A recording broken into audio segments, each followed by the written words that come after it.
Allô les amis, c'est Papibou, et aujourd'hui, j'ai une histoire pour vous qui vient tout droit du cœur de notre beau Québec.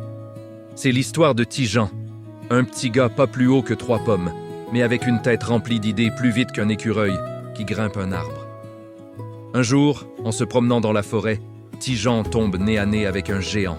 Un vrai de vrai, grand comme un gratte-ciel et avec des bras gros comme des troncs d'arbres. Le géant, en voyant ce petit bonhomme, se met à rire. Son rire faisait trembler les feuilles des érables. Il dit « Toi, petit moucheron, qu'est-ce que tu fais sur mon chemin? Je vais t'écraser comme une bibite !» Mais Ti-Jean, il n'a pas peur pour Saint-Saëns.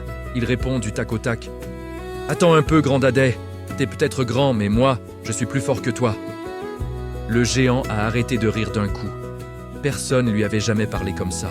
« Plus fort que moi? Tu te moques? Prouve-le !» Alors le géant attrape une grosse roche, grosse comme un veau, et la serre dans sa main jusqu'à ce que de l'eau en sorte. Il regarde Ti-Jean avec un air de défi. Ti-Jean, lui, sourit. Il sort de sa poche un petit œuf qu'il avait gardé pour son dîner. Il fait semblant que c'est une roche blanche. Il le serre fort dans sa main et, bien sûr, le jaune et le blanc d'œuf se mettent à couler entre ses doigts. « Regarde ça, géant! Toi, tu fais sortir de l'eau de la pierre. Moi, j'en fais sortir du lait. » Le géant était pas mal impressionné. Il n'avait jamais vu ça. « Bon, t'es pas si faible que ça, mais peux-tu lancer aussi loin que moi ?» Le géant prend une autre roche et la lance si loin, si haut, qu'elle disparaît dans les nuages. « Batte ça si tu peux !» crie-t-il.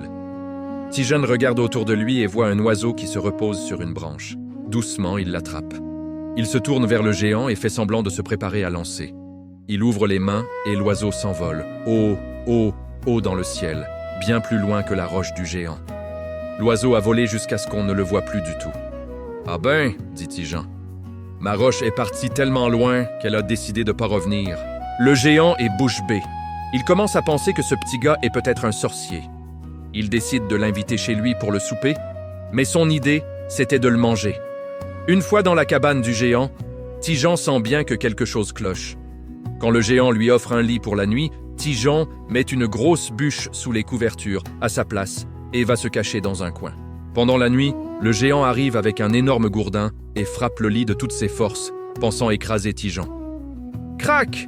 fait la bûche. Le lendemain matin, le géant est stupéfait de voir Ti-Jean en train de déjeuner, frais comme une rose. « Bonjour, géant, j'ai bien dormi, à part un moustique qui m'a piqué 1 ou 2 fois pendant la nuit. » Le géant, en entendant ça, a eu la peur de sa vie. Il s'est dit que si les coups de gourdin n'étaient que des piqûres de moustiques pour Ti-Jean, alors ce petit gars était invincible. Il a pris ses jambes à son cou et il a couru si loin, si vite, qu'on ne l'a plus jamais revu dans la région. Et c'est comme ça que notre Ti-Jean, avec son esprit vif comme l'éclair, a montré que c'est pas toujours le plus grand ou le plus fort qui gagne.